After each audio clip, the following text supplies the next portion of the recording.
Poverty is what you will feel inside if you continue living your life as it is and don't act quickly. Whatever you were doing, whatever noise was running in the background, whatever worry or obligation or distraction was occupying the edge of your attention, let it wait. Because what I am about to say to you is the kind of thing that only works if you are fully present for it. Not half present. Not listening with one ear while the other is somewhere else. Fully here. And I am asking for that full presence not because I am about to share some exclusive secret available only to the few.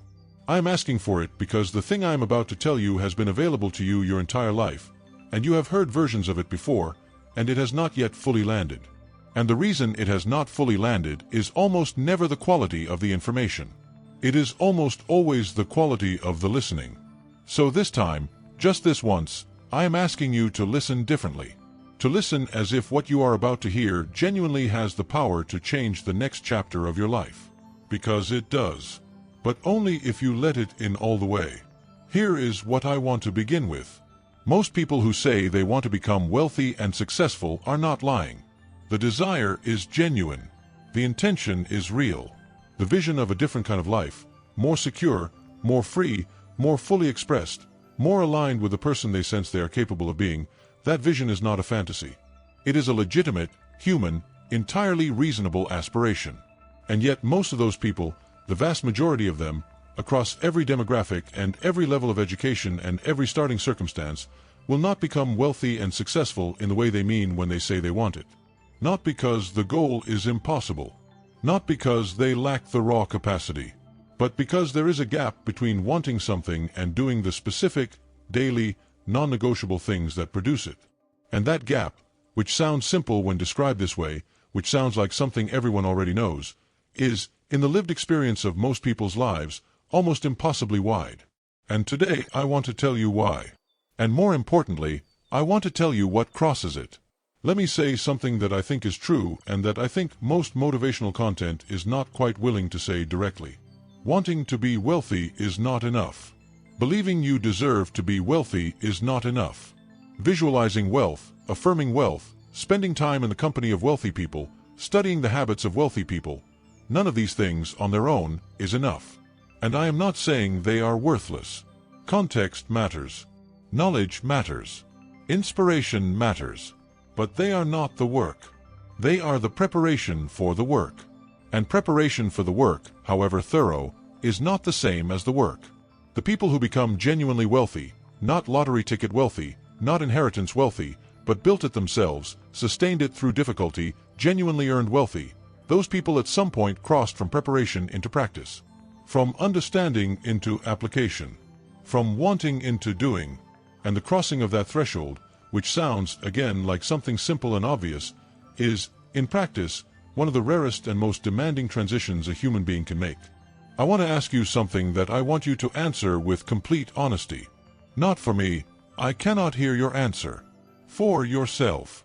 In the most important financial area of your life right now, the area where the gap between where you are and where you want to be is widest and most painful, what is the one daily action, if you performed it consistently and without exception for the next 12 months, that would most directly close that gap? I am not asking about a plan. Not a goal. One daily action. Specific, concrete, repeatable. The kind of action that, if you did it every single day, the person you want to become financially would recognize as exactly what they do. You probably know the answer. Most people do. The question is not about knowledge. The question is about the gap between knowing and doing. And that gap, the specific, personal, entirely honest gap between the action you know would change things and the daily reality of whether you actually take it, is the entire subject of this conversation. Here is the uncomfortable truth I want you to sit with before we go any further. The strategies for building wealth are not hidden. They have been documented, studied, described, and made available in 1,000 different forms for decades. Spend less than you earn. Invest the difference consistently. Develop skills the market values highly. Build or contribute to something that generates value for other people. Protect and grow what you accumulate. These principles are not secret. They are, in fact, so widely known that most people who hear them nod with recognition and then continue doing what they have always done. Because the principles, however correct, do not address the actual problem. The actual problem is not ignorance of the principles. The actual problem is the interior architecture, the beliefs, the habits, the identity, the daily behavioral patterns that either supports the application of the principles or quietly, persistently undermines them. And addressing the interior architecture is the work that almost nobody is willing to do as seriously as it deserves. Because it is harder than learning a strategy. Because it requires honesty about yourself rather than just knowledge about the world. And because the results are invisible for long enough that most people abandon the work before it produces what it was always capable of producing. I want to tell you something about wealth that I think gets lost in almost every conversation about it. Wealth is not primarily a financial condition. It is a human condition. It is the state of a person who has developed themselves, their discipline, their clarity, their values, their understanding of how value is created and sustained, to the point where the financial outcomes are the natural, inevitable, compounding result of that development. This is not a spiritual claim. It is a practical one. The person who is genuinely disciplined, who understands clearly what they are building and why, who maintains their integrity in the private financial decisions as much as in the public ones, who treats their commitments to their own financial development with the same seriousness they treat their commitments to others, that person does not need to chase wealth. Wealth, in a very literal and practical sense, is the natural result of who they have become.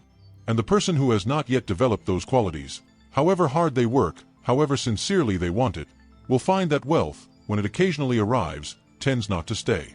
Because they have not yet built the person that wealth requires to sustain it.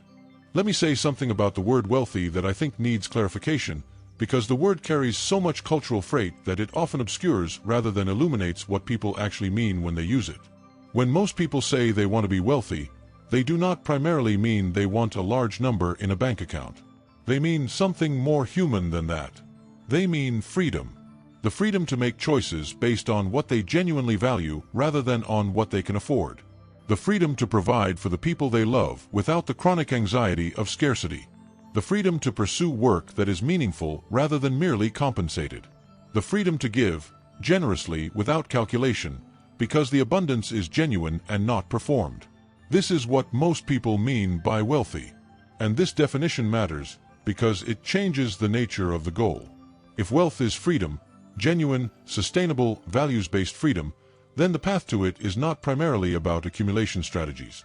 It is primarily about the development of the person who is capable of creating, sustaining, and genuinely inhabiting that freedom. And that development is what we are going to spend the rest of this conversation on. I want to introduce a distinction here that I think is one of the most important in this entire conversation. The distinction between income and wealth. Most people, when they think about becoming financially better off, think about increasing their income. And income matters. I am not dismissing it. But income and wealth are not the same thing, and treating them as though they are is one of the primary reasons that many high-income people remain financially fragile. Income is a flow. Wealth is a foundation. Income is what arrives. Wealth is what stays. And what stays is almost always the product of decisions made about the income that arrived, decisions about how much to protect, how much to invest, how much to deploy toward the creation of more income, how much to spend on what kind of things at what kind of pace. Those decisions are not primarily financial decisions. They are character decisions. They are the expression, in financial form, of the discipline, the patience, the clarity of values, and the willingness to delay gratification that are the true building blocks of sustainable wealth. And those qualities are built not in the moment of a large income arriving, but in the daily practice of 1,000 small financial choices made when the amounts are modest and the stakes seem low. Here is what I want you to understand before we go into the specific practices, the specific daily behaviors that separate the people who build genuine wealth from the people who earn well and remain financially fragile. I want you to understand that the conversation we are having today is not primarily about money. It is about the kind of person who handles money in a particular way. And the reason it is about the person rather than the money is that the person is what you can actually change. You cannot directly change your income in this moment. You cannot directly change the market. You cannot directly change the economic conditions that shape the opportunity available to you. But you can change the person who meets those conditions. You can develop the discipline, the clarity, the integrity, the daily financial habits that make the most of whatever opportunity exists. And the person who has developed those things, who has genuinely, patiently, daily built the character that wealth requires, will find opportunity where others find obstacles, and will compound what arrives rather than dispersing it, and will, over time and with the compounding effect of consistent right action, produce outcomes that the person who relied on income alone could never produce. So listen carefully. Not to what I am about to say about money. To what I am about to say about you. About the specific interior qualities that the life you want to live financially requires. About the daily practices that build those qualities. About the honest, patient, non-dramatic work of becoming the person whose financial life naturally reflects their deepest values and their genuine capacity. This is not a shortcut. There are no shortcuts. But it is the most direct path available. And the most direct path, walked consistently and honestly, is always shorter than the shortcut that leads nowhere. Stay with me, because what comes next is the part that matters. Let me tell you about a pattern I have observed so consistently, across so many different people, in so many different circumstances, at so many different income levels, that I have come to think of it as one of the most reliable predictors available of whether a person's financial life will genuinely improve or whether it will remain, year after year, in essentially the same condition regardless of what they earn. The pattern is this. People who become genuinely wealthy think about money differently from people who don't. Not more optimistically. Not more ambitiously. Differently. At a more fundamental level. At the level of what money actually is, what it does, what it requires of the person who handles it, and what the relationship between a person and their money actually reveals about that person's character, values, and daily practice. The difference begins here.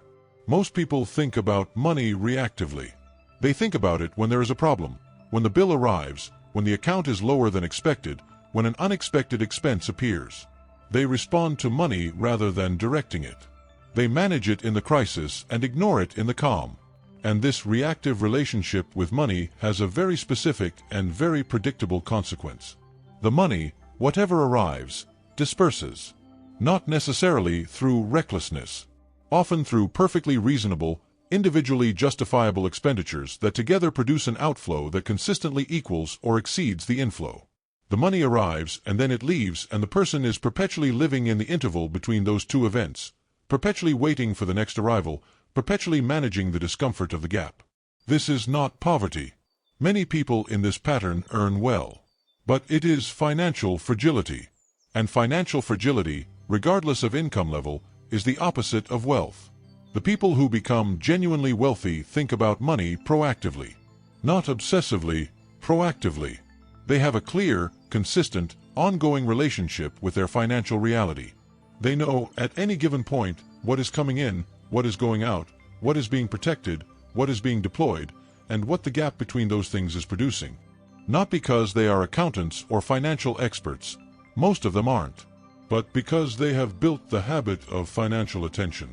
The daily or weekly practice of looking honestly at where the money is going and asking, not with anxiety but with genuine curiosity, whether that direction reflects the life they are genuinely trying to build. And this habit of financial attention, simple, unglamorous, practiced consistently, is one of the most powerful wealth-building practices available. Not because it produces immediate gains, because it closes the gap between intention and reality, because it makes the invisible visible. And what you can see clearly, you can manage deliberately. And what you manage deliberately, over time, compounds. Here is something that I think is one of the most important truths about wealth that rarely gets said plainly. The size of your income is far less important than the quality of your decisions about your income. This is not a comfort offered to people with low incomes. It is a description of what the data on actual wealth actually shows. There are people who earn extraordinary incomes and have nothing to show for decades of earning. There are people who earn modest incomes and build genuine wealth over the same period. The difference is not in the number. It is in the decision quality. In the daily, consistent, values-aligned financial decisions that either compound the income into growing wealth or disperse it into the consumption that leaves no trace. And decision quality is a practice. It is not a talent or a gift or a quality that some people were born with and others weren't. It is something that is developed, deliberately, through the daily application of specific habits of financial thinking and financial behavior. And those habits, the specific ones that produce the greatest compounding effect, are what I want to give you now. I want to introduce you to what I consider the single most important financial habit available to a person who genuinely wants to become wealthy. It is not an investment strategy. It is not a budgeting system. It is not a particular approach to earning more or spending less, though it will eventually improve both of those things. The habit is this: the daily practice of financial honesty. Not the financial honesty of telling the truth to your banker or your partner, though those matter too. The financial honesty of telling the truth to yourself. Of knowing, clearly and without the comfortable fuzziness that most people maintain around their financial reality, exactly where you stand. What you earn. What you spend. What you owe. What you own. What the gap between those things is producing. And what the trajectory of your current financial behavior, compounded forward 12 months or 5 years, will actually produce. Not what you hope it will produce. What it will actually produce, given what you are currently doing. This kind of honest financial self-knowledge is uncomfortable. It is, in fact, one of the most uncomfortable practices in personal development. But it is the foundation of every genuine financial improvement that has ever been made by a person who started from a difficult position. You cannot navigate to a better destination while using a map that misrepresents the terrain. Let me tell you about a concept I call the wealth gap. The wealth gap is the specific, measurable distance between where your financial life currently is and where it would be if you were making the best possible decisions with the income you currently have. Not a different income, the same income, directed more deliberately. Most people, if they calculated their wealth gap honestly, would find that it is larger than their circumstances explain. That the distance between their current financial reality and the financial reality that would be possible with their current income and more deliberate decision-making is significant. Not because they are being reckless, but because they have never fully engaged with the gap between their financial intentions and their financial behaviors. Between what they say they value, security, freedom, the ability to provide, the ability to build, and what their daily financial decisions actually demonstrate that they value. Closing the wealth gap does not require a better income. It requires a better relationship with the income you have.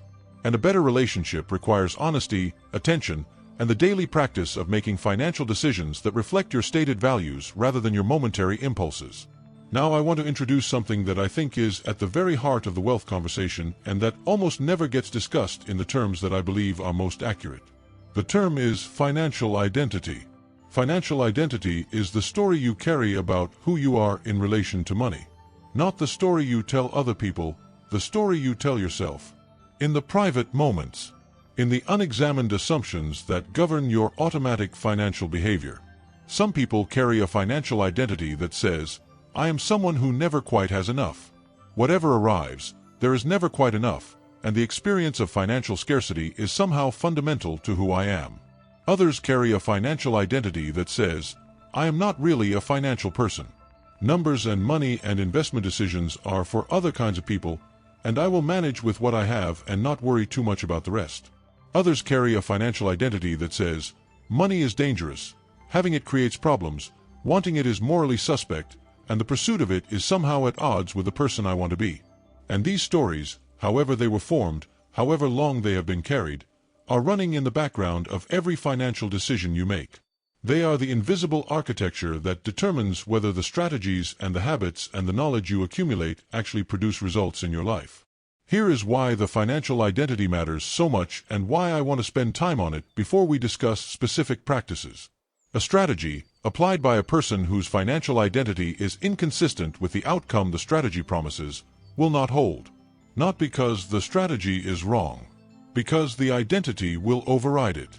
The person who genuinely believes, at the level of identity, that they are someone who never quite has enough will find, consistently, reliably, mysteriously, that no matter what financial strategy they apply, the result tends to confirm the story. Not through malice or through magical thinking. Through the 1,000 small decisions that the identity generates automatically, below the level of conscious choice, in the daily texture of ordinary financial life. The investment gets cashed out early because the identity generates anxiety about holding it. The savings get spent because the identity generates an impulse to bring the balance back to the level that feels familiar. The raise gets absorbed into expanded expenditure because the identity has a set point, a level of financial security and financial scarcity that it will consistently return to, regardless of what the income does. Changing the financial outcomes requires changing the financial identity. And changing the financial identity requires, first, seeing it clearly. And seeing it clearly requires the kind of honest self-examination that most people avoid because the comfort of the old story is, in its way, preferable to the discomfort of the accurate one. I want to say something about this that I think is both difficult and hopeful. The financial identity you carry was not chosen. It was constructed by the financial environment you grew up in, by the money stories you observed in your family, by the experiences of financial scarcity or abundance or anxiety or freedom that shaped your earliest understanding of what money is and what it means. You did not choose those experiences, and the identity they produced was not your fault. But here is what is important. The identity can be rebuilt. Not by pretending the old story was different. Not by affirmations that contradict the felt reality. But by the same mechanism that built it in the first place, experience. Specifically, the accumulated experience of making financial decisions that are inconsistent with the old story and consistent with the new one. Every time you save when the old identity said spend. Every time you invest when the old identity said hoard or consume. Every time you make a financial decision that reflects the person you are becoming rather than the person the old story said you were, you are submitting new evidence to the identity. And given enough evidence, consistently submitted over enough time, the identity updates. Slowly, genuinely, permanently. So here is what I want you to hold as we move into the deeper and more practical part of this conversation. Two things simultaneously. The first, genuine wealth is built on a foundation of character, not strategy. The discipline, the honesty, the values alignment, the identity, these are the building blocks. The strategies are important, but they are built on top of this foundation, and without it they do not hold. The second, the foundation is buildable. Right now, by you. With the life you have and the financial reality you currently inhabit, however comfortable or uncomfortable that reality is. The work is interior before it is financial. It is personal before it is strategic. And it begins, as all interior work begins, with the willingness to see clearly, to act honestly, and to maintain the practice even through the seasons when the results are not yet visible. That willingness, quiet, patient, non-dramatic, is the beginning of everything. And you already have it. Otherwise you would not still be here. Let me tell you about a man I will call Samuel. Samuel is 56 years old. He has worked hard his entire adult life, genuinely hard, with real commitment and real competence. He has earned a good income for most of his career. He has provided for his family, paid his bills, managed his obligations. By any external measure, Samuel is a responsible adult who has done the things that responsible adults do. But Samuel has a financial secret that he has never said out loud in its full form. The secret is this: at 56, after 3 decades of consistent earning, he has almost nothing saved. Not because of catastrophe, there was no single event that wiped out the accumulation of 30 years. But because of the 1,000 small decisions, made over 30 years, that never quite moved the money from the flow of income into the permanence of wealth. The raise that arrived and was absorbed into a nicer lifestyle. The bonus that went to a vacation that was genuinely enjoyable and is now a distant memory. The year when the market was down and the anxiety was too high to continue the investment that had been going well the year before. The decade when the children's needs were real and the saving felt irresponsible when there were more immediate uses for the money. Each decision, individually, was reasonable. Together, they constitute 3 decades of earned and dispersed income and a financial foundation that does not reflect 30 years of hard work. And Samuel knows it. He has known it for years. And the knowing without the changing is one of the heaviest things he carries. Samuel's story is more common than most people realize, and less shameful than the silence around it suggests. Because the thing that produced Samuel's situation, the reactive, dispersive relationship with income that kept turning a reasonable flow into an inadequate foundation, is not primarily a failure of financial knowledge. Samuel knows the principles. He could tell you, accurately, what he should have done. The thing that produced Samuel's situation is the absence of a set of specific interior practices, daily habits of financial attention, financial honesty, and financially aligned decision-making that were never built because nobody ever clearly told him they needed to be built. He was taught to earn. He was not taught to build. And the gap between those two orientations, earning versus building, is the gap that 30 years of good income could not close, because the gap is not primarily financial. It is behavioral. It is the gap between a person who responds to money and a person who directs it. I want to speak about something that affects Samuel and that I believe affects a very large number of people in this audience, a specific relationship to financial planning that I will call planning paralysis. Planning paralysis is the condition of a person who knows they need to make significant changes to their financial life, but who cannot quite bring themselves to begin, because the gap between where they are and where they want to be is large enough that the beginning feels almost meaningless. What difference does saving a modest amount each month make when I am this far behind? What is the point of beginning to invest now when the compounding has already been forfeited for so many years? What can I realistically build in the years that remain? These questions are understandable. They are, in their way, honest. But they are also deeply mistaken, because they evaluate the beginning against the destination rather than against the alternative. And the alternative to beginning, the continuation of the current pattern, is not standing still. It is moving further in the wrong direction. Planning paralysis is the trap of believing that because you cannot solve the whole problem immediately, beginning to address it is pointless. And that belief, held and acted on, produces the most reliably terrible financial outcome available: the decision to continue doing what has already not been working. I want to talk about what I consider the financial conversation that most people are not having, the one that takes place not with a financial advisor or a partner or a friend, but with themselves, in the private hours, with complete honesty and complete absence of audience.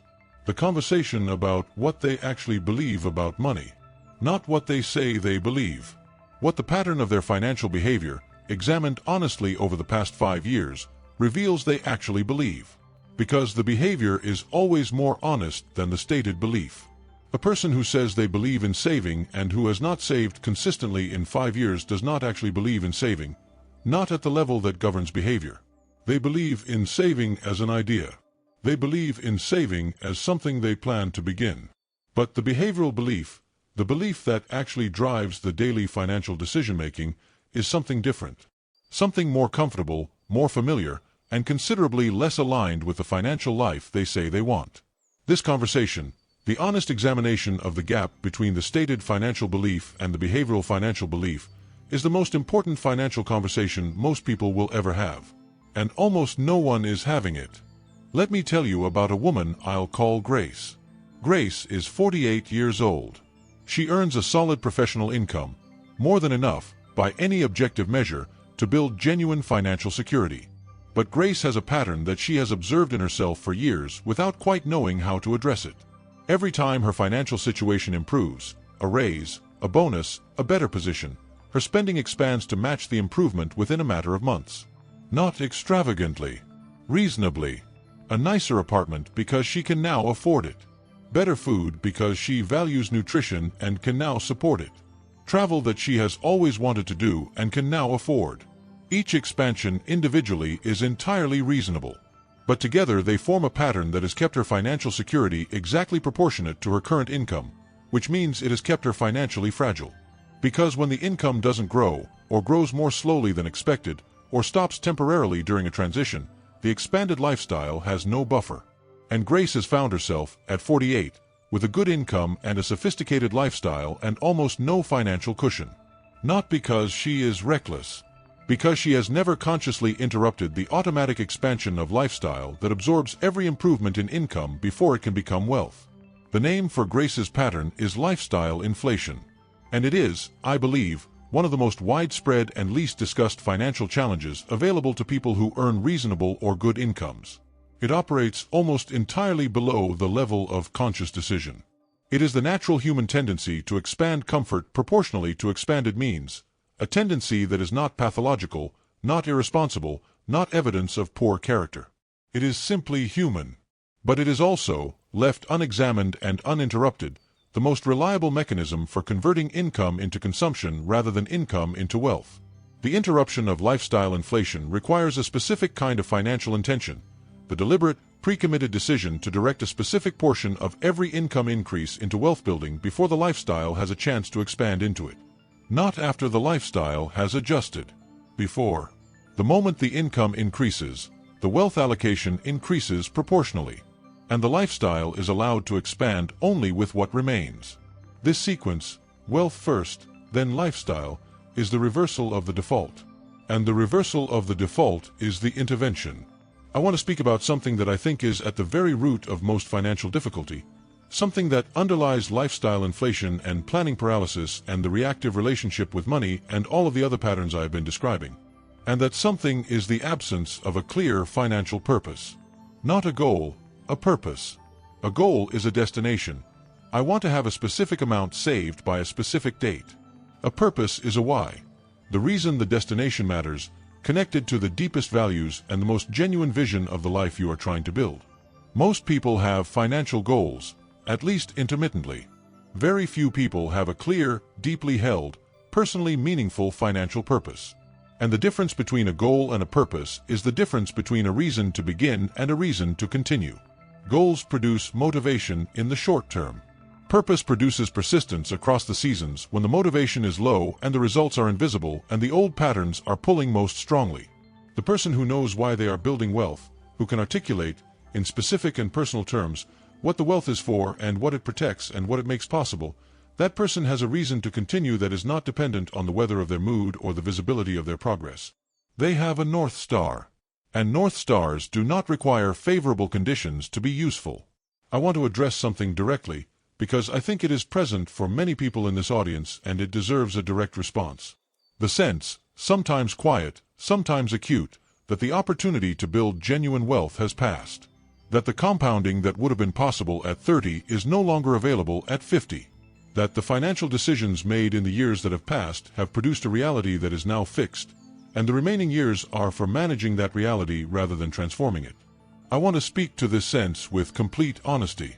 The compounding that was available at 30 is not available at 50. That is simply true. The mathematical reality of compound time is not subject to wishful thinking. But here is what is also true.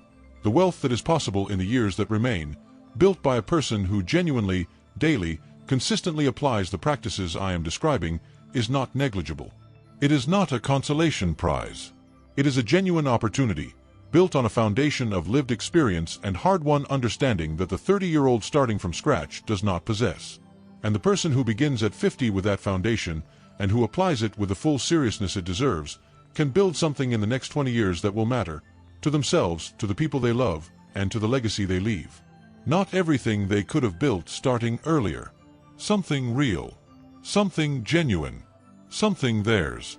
Let me say something about legacy in the most practical and immediate sense, because I think the word is sometimes used in a way that feels abstract and distant when it is actually one of the most concrete and present motivations available.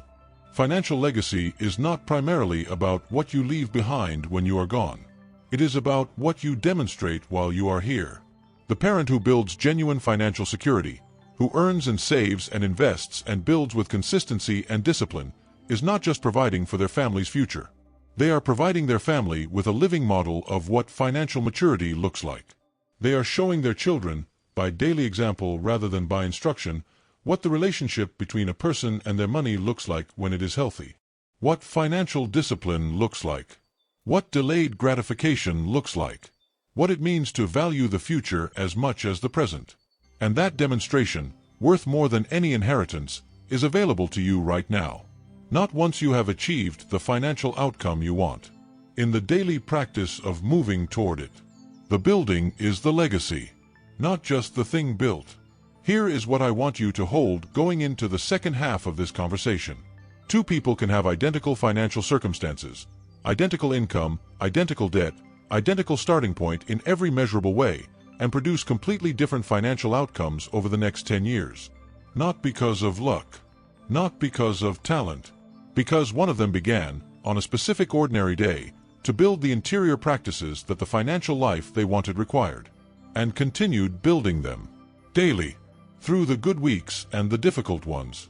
Through the seasons when the progress was visible and the seasons when it wasn't. Through the moments of discouragement and the moments of genuine forward movement.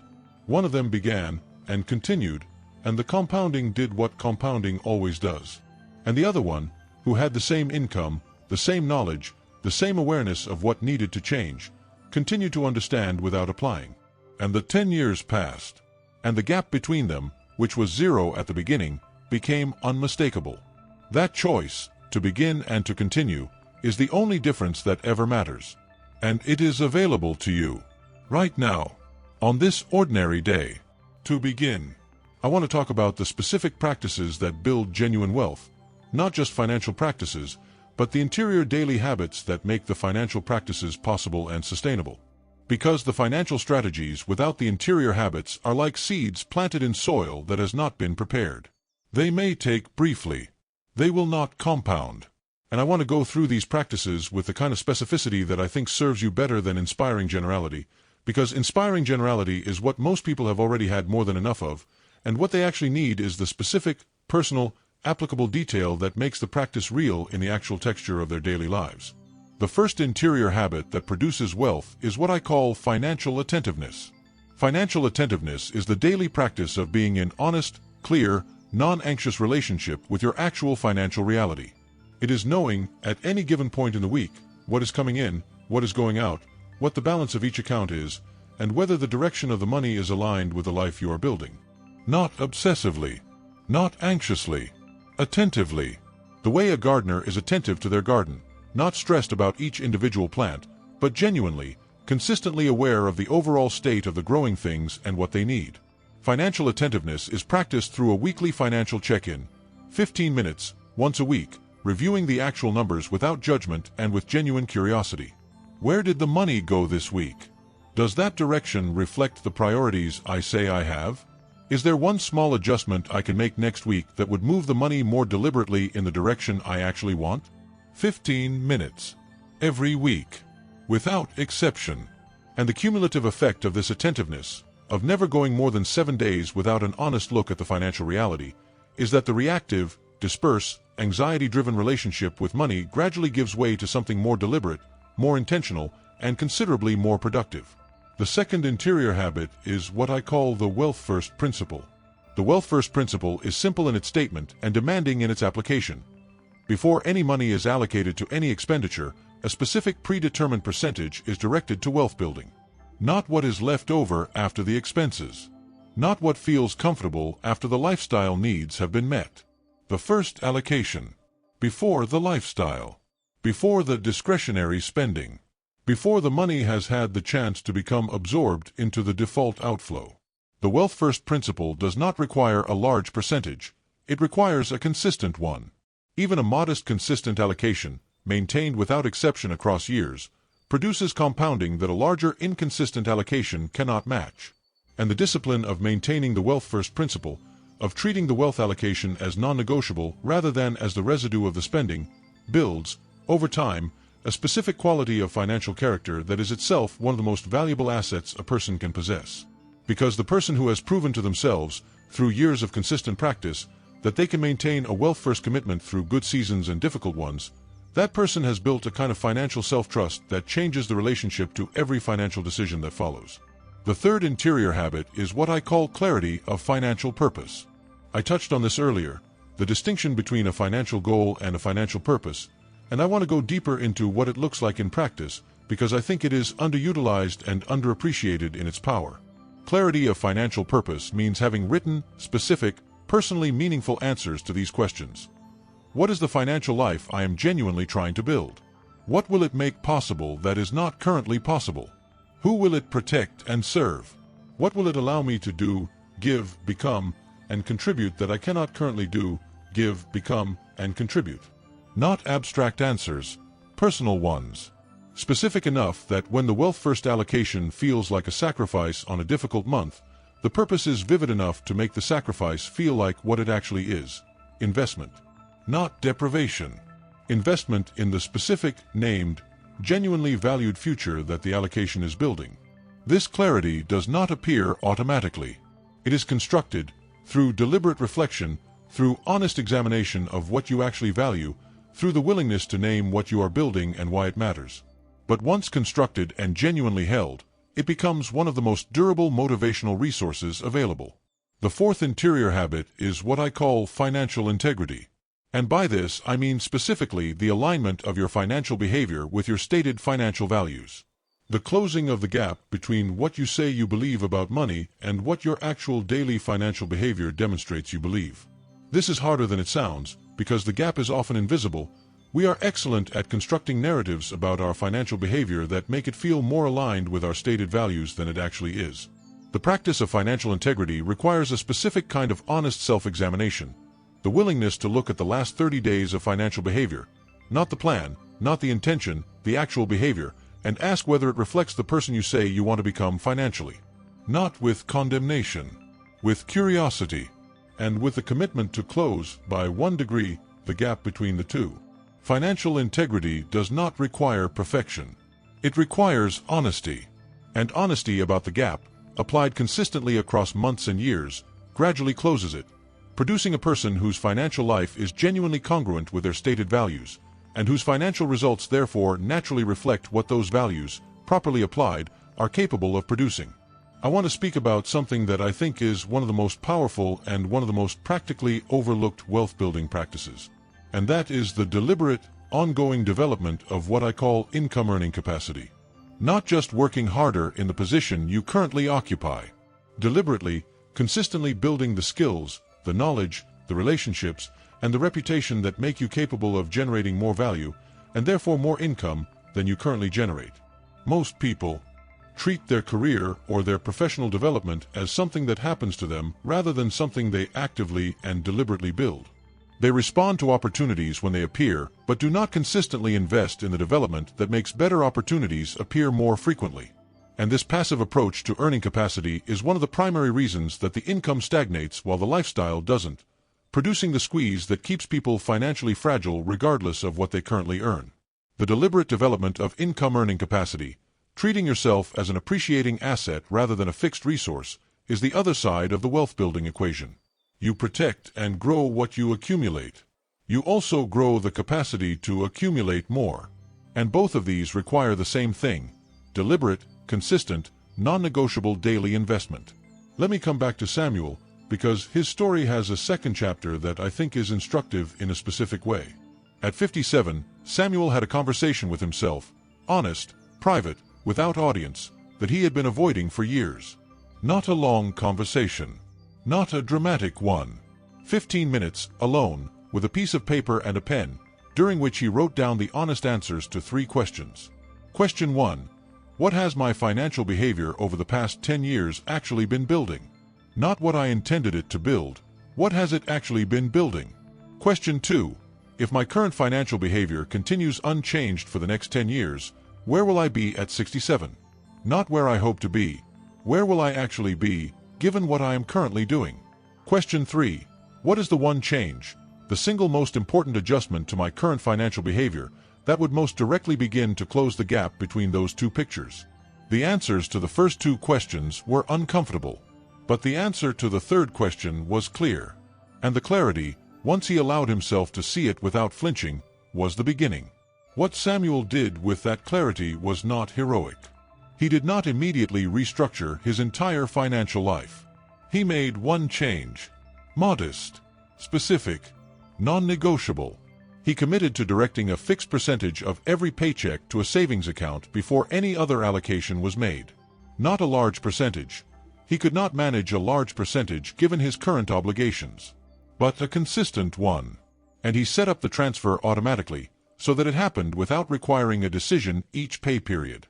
And then he committed to maintaining that transfer for 12 months without touching the accumulation. Not forever. 12 months. The goal was small enough to be achievable and large enough to be meaningful. And at the end of 12 months, Samuel had something he had not had in 30 years of earning: a financial cushion. Not a large one, but a real one. And the experience of seeing it there, the product of one specific daily commitment maintained over 12 months, changed something in his financial identity. Not completely, but genuinely. For the first time in 30 years, Samuel had evidence that he was the kind of person who could build rather than simply earn and disperse. And that evidence, modest, specific, and entirely his own, was the foundation on which everything else became possible. I want to speak about what I call the financial turning point, the specific moment in a person's financial development when the relationship to money shifts from reactive to proactive, from dispersive to building, from anxious to intentional. Most people imagine this turning point as a dramatic event, a windfall, a revelation, a crisis that forces the change. But in my observation, the real financial turning point almost never looks like that. It looks like Samuel's 15 minutes with a piece of paper. It looks like Grace's decision to institute the wealth first principle before a lifestyle that had already absorbed so many previous improvements could absorb the next one. It looks like an ordinary afternoon in which a person finally stops avoiding the honest conversation with themselves about the gap between their financial intentions and their financial reality and begins, not heroically but honestly, to close it. The financial turning point is almost always quiet, undramatic, private. And the reason it is private is that the work that produces it is interior. It is the work of honesty and attention and the daily practice of a handful of specific habits. And it is available at any income level, in any financial circumstance, at any age. The turning point is not a gift from the outside. It is a decision from the inside. And the inside is entirely yours. I want to close this section with a thought that I think is both honest and powerfully motivating. The wealth you build in the years ahead will not be measured primarily in dollars, though the dollars matter. It will be measured in the quality of the person you become in the building, in the discipline that develops through the consistent application of the wealth first principle, in the self-knowledge that develops through the practice of financial attentiveness and financial integrity, in the values clarity that develops through the deliberate construction of financial purpose, in the self-trust that develops through the sustained practice of keeping financial commitments to yourself through the difficult seasons as well as the easy ones. These are not side effects of building wealth. They are the wealth. They are the building blocks of a person whose financial life, and whose overall life, genuinely reflects their values and their potential. And they are built not by reading about them but by doing them, one ordinary day at a time. Let me now give you the complete, practical, daily architecture of a life that builds genuine wealth. Not a theory, a practice. Something you can begin tomorrow morning and maintain for the rest of your life, that will produce, through the compounding of consistent right action, financial outcomes that reflect the person you are genuinely in the process of becoming. And I want to give it to you in the most specific terms available, because specificity is what converts an inspiring idea into an actual life change. The architecture has 5 elements. Each of them is simple. None of them is easy. All of them are available to you, right now, in the life you are currently living. The first element is the weekly financial check-in. 15 minutes, once per week, at the same time each week. You look at your actual numbers. What came in, what went out, what is saved, what is invested, what is owed. Not to produce anxiety, to produce awareness. You ask one question about the numbers. Does this direction reflect the financial life I am building? And you note one specific adjustment, one small, concrete change, that would move the direction slightly more toward alignment. Not a revolution, an adjustment. And then you close the review and continue with your week. The weekly check-in, maintained without exception across a year, produces something that no financial strategy alone can produce: a continuous, honest, clear-eyed relationship with your actual financial reality. And that relationship, the willingness to look weekly, without flinching, at what the money is actually doing, is the foundation on which all other financial progress is built.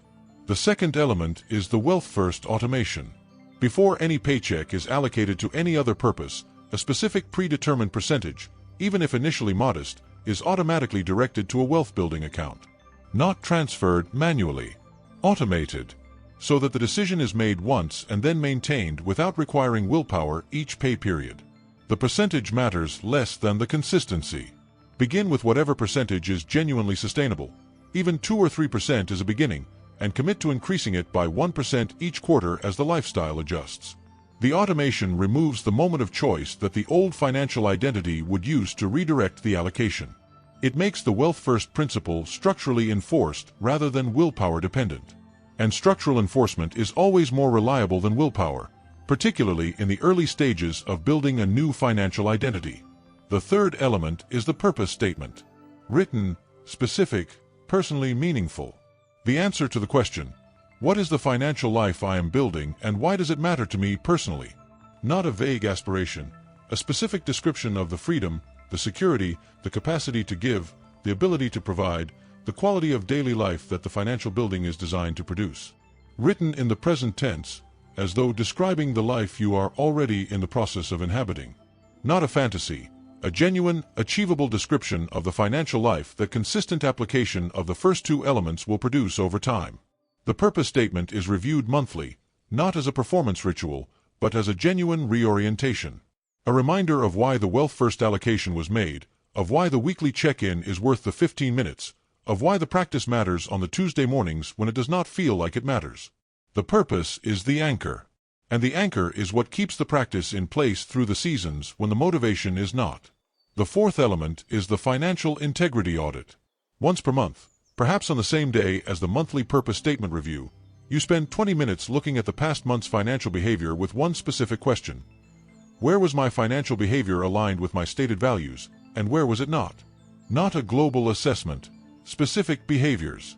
The moments when the Wealth First principle was applied. The moments when it was compromised. The spending decisions that reflected the financial life you are building. The spending decisions that reflected the old pattern or the momentary impulse. You acknowledge both categories without drama.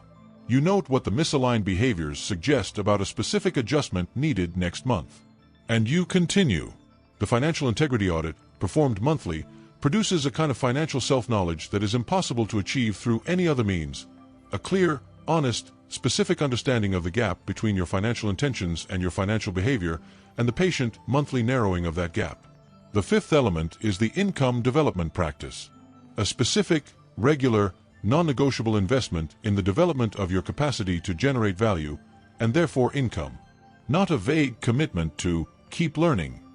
A specific practice, a skill you are developing, a knowledge area you are deepening, a professional relationship you are building, a reputation you are growing. Something concrete that, maintained consistently over months and years, increases what you are capable of offering and therefore what you are capable of earning. The specific content depends entirely on your particular circumstances and your particular path. But the practice is universal. Every week, some portion of your discretionary time goes to the deliberate development of your capacity to generate more value than you currently generate. Because income is not fixed. Earning capacity is not fixed. And the person who treats their own development as an investment, who allocates consistent time and attention to becoming more capable, is compounding their human capital alongside their financial capital.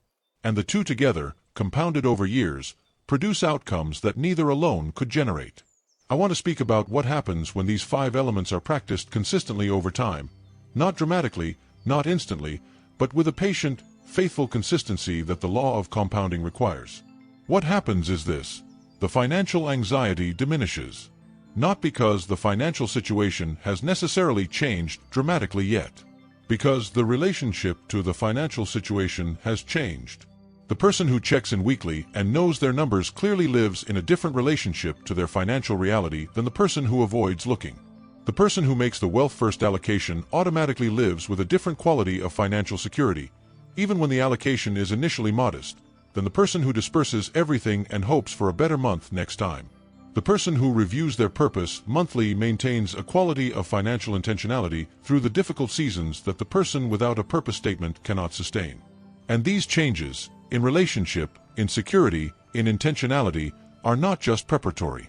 They are the beginning of the wealth itself. Because wealth, at its foundation, is not a number. It is a quality of relationship to your own financial life. And that quality is what the 5 elements build. Let me say something about Grace, because her story also has a second chapter. At 49, Grace made a decision that she has since described as the most important financial decision of her adult life. The decision was not about a specific investment or a specific savings target. It was the decision to interrupt the automatic pattern of lifestyle expansion. To institute the Wealth First principle before the next income increase could be absorbed into an expanded lifestyle. She set up the automation. She wrote the purpose statement. She began the weekly check-in. And the first 3 months were genuinely difficult, not financially, but psychologically. The old identity pushed back. The familiar comfort of unconstrained spending was not comfortable in the way it had been. Something had been interrupted. And the interrupted pattern felt like loss, even though what had actually been interrupted was a cycle that was costing her more every year than she realized. But she continued. She maintained the practice. And by the end of the first year, something had shifted, not just in the account balance, though that had grown in a way that was genuinely surprising. in the way she felt about money. For the first time in her professional life, she felt like she was directing the money rather than being directed by it. And that feeling, unglamorous, private, deeply personal, was the beginning of the wealth she had always said she wanted to build. I want to address the person who is listening to all of this and thinking, this is all well and good, but my financial situation is so far from where it needs to be that these practices feel inadequate to the scale of what needs to change. That the gap between where I am and where I need to be is so large that modest practices and patient compounding feel like bringing a single candle into a very dark room. I want to speak to that feeling directly. The feeling is understandable. And the darkness is real. I am not dismissing the genuine difficulty of a significant financial challenge. But here is what is also true. The candle is the beginning. The person who lights a candle in a dark room and continues to tend it, who does not blow it out because it does not immediately illuminate the entire space, that person has light growing in their favor. And light, tended consistently over time, is how people have always found their way through darkness. Not by waiting for the sun to appear, by tending what light they have. And here is the final thing I want to say in this section, because I think it is the most important. The practices I have described are not primarily about money. They are about the kind of person you are becoming as you practice them.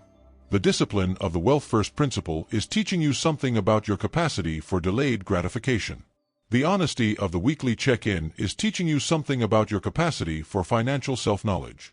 The clarity of the purpose statement is teaching you something about your capacity for values-based decision-making. The financial integrity audit is teaching you something about your capacity for honest self-assessment. The income development practice is teaching you something about your capacity for investment in your own future. These are not just financial lessons. They are human lessons. They are the specific, practical, daily curriculum of a person who is building not just wealth but the character that sustains it.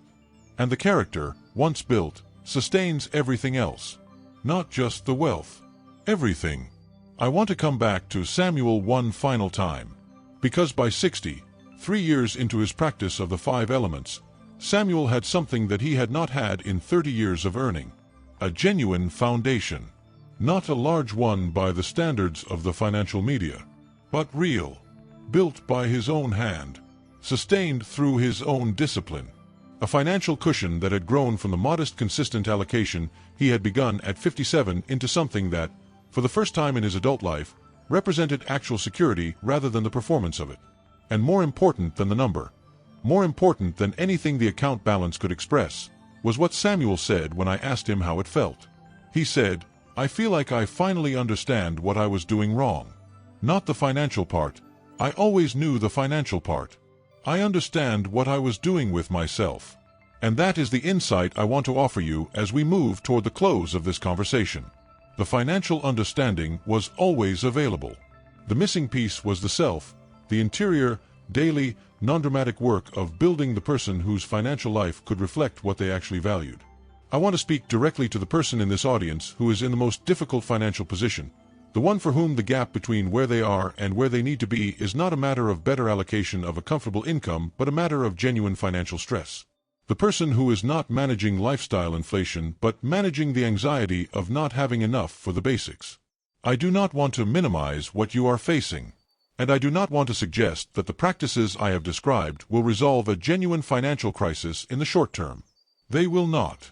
Genuine financial difficulty requires genuine practical intervention, the kind of specific, situation-appropriate guidance that this conversation cannot provide. But here is what the practices can do, even in the most difficult financial circumstances. They can begin to change the relationship. The weekly check-in, even when the numbers are genuinely frightening, produces the clarity that makes navigation possible. The purpose statement, even when the purpose feels distant, maintains the direction. The financial integrity audit, even when the integrity gaps are significant, produces the honesty that is the only genuine starting point for improvement. The practices do not require a comfortable financial position to begin. They require the willingness to begin regardless of the position. And that willingness, radical, humble, honest, is available to you right now. Here is something I want to say about the relationship between wealth and generosity, because I think it is one of the most important and most underemphasized dimensions of the financial conversation. The person who builds genuine wealth, not for the performance of wealth, not to have more than others, but for the freedom and the capacity it represents, that person almost inevitably becomes more generous. Not because wealth automatically produces generosity, but because the person who has built wealth through the practices I have described has also built the character that generosity requires. The discipline, the values clarity, the willingness to think long-term, the understanding of how value is created and sustained. And these qualities, applied to the question of how to use what has been built, naturally produce a quality of giving that is deliberate, sustained, and genuinely impactful. The person who wants to be wealthy for the right reasons, for freedom, for security, for the capacity to contribute, will find that the building of genuine wealth and the building of genuine generosity are not competing objectives. They are the same project, expressed in different forms. I want to give you something specific for today. Not the entire architecture, you have that. Just one action. The most important first step. The one that, if taken today, makes everything else possible. The action is this: write down your financial purpose statement. Not a goal, a purpose. The specific, personal, genuinely meaningful answer to the question, what is the financial life I am building, and why does it matter deeply to me? Write it in as much specific detail as you can. Name the freedom it will produce. Name the people it will protect. Name the things it will make possible that are not currently possible. Name the version of yourself that it will allow you to be, in your relationships, in your work, in your community, in your daily experience of your own life. Write it today. Not this week, today. And then put it somewhere you will see it regularly. Not as a reminder of how far you have to go. As a reminder of why the practices are worth maintaining through the seasons when they are difficult. The purpose statement is the anchor. And the anchor, once set, changes everything about the journey. I want to say something about the relationship between wealth and time that I think is essential, and that is often stated but rarely felt with the full weight it deserves. Time is the most important variable in the wealth equation. Not more important than discipline, not more important than values alignment, but the multiplier that applies to all of them. Given time, modest consistent action produces extraordinary outcomes. Given the absence of time, extraordinary action produces modest outcomes. And the reason this matters so urgently for the person watching this today, particularly the person in their 40s or 50s who is aware that the time available to them is not unlimited, is this: the best time to begin was years ago, and the second best time is today. Not because today is a particularly auspicious moment. Because today is the earliest point in the future from which the compounding can operate. Every day that begins the practice adds to the runway. Every day that delays it subtracts from it. And the difference between beginning today and beginning next month is not 1 month. It is 1 month of compounding, which, extended across the remaining years available, represents a genuine difference in outcome. Begin today. I want to speak one more time about identity, because I think it is the dimension of this conversation that has the most durable impact and the one that is most likely to make everything else sustainable. The financial identity you carry today, whatever story it tells about your relationship to money and your capacity to build wealth, is not your permanent identity. It is your current identity, built from the experiences and the behaviors of your past, subject to revision through the experiences and the behaviors of your future. Every week you complete the financial check-in, you are building a new piece of evidence for a new financial identity. Every month you maintain the Wealth First allocation, you are adding to the case your brain is building about the kind of person you are financially. Every time you complete the financial integrity audit honestly and make the adjustment it indicates, you are demonstrating to yourself, the most important audience you have, that you are becoming a person of genuine financial maturity. And the financial identity that develops through these accumulated demonstrations is not just more comfortable to inhabit. It produces better decisions, automatically, because the decisions flow from who you believe you are. And who you believe you are will, given enough evidence to the contrary, eventually update. Here is what true wealth looks like from the inside, not as an abstract achievement but as a daily experience of a person who has built it through the practices I have described. The person who has built genuine wealth wakes up with a quality of financial peace that is not the absence of financial challenge. Challenges arrive for everyone, but the confidence that comes from knowing they have the resources and the character to meet the challenge. They make financial decisions from a place of clarity rather than anxiety, because the weekly check-in has given them an accurate picture of their financial reality that anxiety cannot distort. They spend from a place of genuine choice rather than automatic consumption, because the wealth-first allocation has already been made and the lifestyle exists within what remains. They give from a place of genuine abundance rather than performed generosity, because the wealth is real and the values that informed its building are the same values that inform its use. And they inhabit their financial life with a quality of agency, the felt sense of being the author of their financial story rather than its audience. That is the deepest and most satisfying dimension of genuine wealth. Not the number. The agency. And the agency is built, daily, consistently, one small honest financial decision at a time. I want to offer a final thought about success that I think ties the financial conversation to the larger human one, because I believe they are the same conversation at different scales. The person who builds genuine wealth is not a different kind of person from the person who builds genuine success in their health, their relationships, their purpose, their legacy. They are the same person, applying the same interior qualities, the same discipline, the same honesty, the same values alignment, the same patient consistency, to a different domain. And this is, in the end, the deepest truth about wealth. It is not a financial condition. It is a human condition. It is the natural result of a person who has developed themselves sufficiently to handle what their financial life requires, who has built the character that wealth needs to sustain it, and who applies that character daily, without requiring perfect conditions or immediate confirmation. That person is not rare. They are not gifted with special financial talent. They are ordinary people who made a specific kind of decision and maintained it. And the decision, to apply the interior practices daily, to build the character the wealth requires, to maintain the practice through the seasons when the motivation is low, that decision is available to you. Right now. On this ordinary day. If you truly want to become wealthy and successful, if the desire is genuine and not performative, if the vision of that life connects to something real and meaningful in you, then listen carefully to what I am about to say, because this is the most important sentence in this entire conversation. The wealth is not waiting for a better strategy. It is not waiting for better circumstances. It is not waiting for the economy to cooperate, the market to improve, your income to reach a certain level, or some external condition to finally align in your favor. The wealth is waiting for a better version of you. A version that has built the daily habits of financial attentiveness, of wealth-first allocation, of purpose-driven decision-making, of financial integrity, and of consistent investment in your own income-earning capacity. A version that approaches money not as something that happens to them, but as something they direct. A version that has done the interior work, honest, patient, daily, undramatic, that makes the financial outcomes the natural and inevitable result of who they have become. That version is not far from you. It is available in the next decision you make, in the purpose statement you write today, in the check-in you maintain this week, in the practice you begin right now and continue tomorrow and the day after that. The wealth is waiting, and the way to it has never been a secret. It has always been the practice. Begin. Stay close, because in our next conversation, we are going to talk about the force that derails more financial transformations than any market crash or economic shift has ever managed to derail. A force that comes entirely from inside, and that, once understood and named, can be disarmed. You will want to be there for that one.